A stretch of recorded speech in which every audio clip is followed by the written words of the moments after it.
இந்த தலைமுறை சமூகம் அண்ணன் பெரியார் அவர்களை, ஐயா ஈவேரா அவர்களை எதிர்த்து பேசிட்டேன் அப்படிங்கிறாங்க. இல்ல, அவர் பேசியதை எடுத்து பேசினேன்.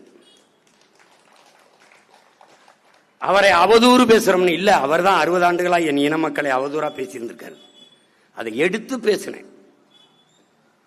அதற்கு பிறகுதான் என் பிள்ளைகள் எல்லோரும் அவரை பற்றி அவர் பேசியதை தேடி தேடி படிக்க தொடங்கினார்கள். இப்போது என் பிள்ளைகள், தமிழ் சமூகத்தின் தம்பி தங்கைகள் தேடி தேடி என் தாத்தன் தெய்வ திருமகன் முத்துராமலிங்க தேவரின் வரலாறை வாசிப்பார்கள், நேசிப்பார்கள், மூச்சு காற்றாக சுவாசிப்பார்கள். தமிழ் சமூகம் மேன்மையும்.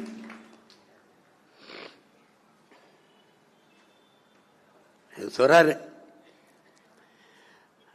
வள்ளலார் பெருமகன்,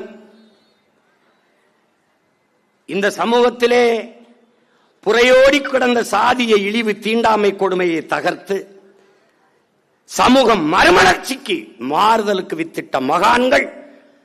ஒருவன் நம்முடைய முன்னவன் வள்ளலார் பெருமகன், இன்னொருவன் நம்முடைய முன்னவன் வைகுந்தர். இந்த இருவரையும் தாண்டி இந்த நிலத்தில் ஐயா ராமசாமி அவர்கள் ஒன்றும் செய்துவிடவில்லை. ஆனால் நம் முன்னவர்களின் பெரும்புகளை எல்லாம் அவர் முதுவுக்கு பின்னாடி இவர்கள் மறைத்தார்கள். நம்முடைய வலி என்ன? நம்முடைய ஆவேசம், கோபம், ஆத்திரம், இதற்கெல்லாம் காரணம் என்ன? பெண்ணிய உரிமை. ஐயா ராமசாமி அவர்கள் போராடினார்கள்.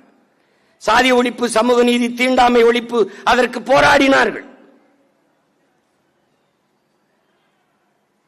ஏற்கிறோம், எதிர்க்கவில்லை. ஆனால் பெரியார் தான் போராடினார், அதை ஏற்கவில்லை, எதிர்க்கிறோம்.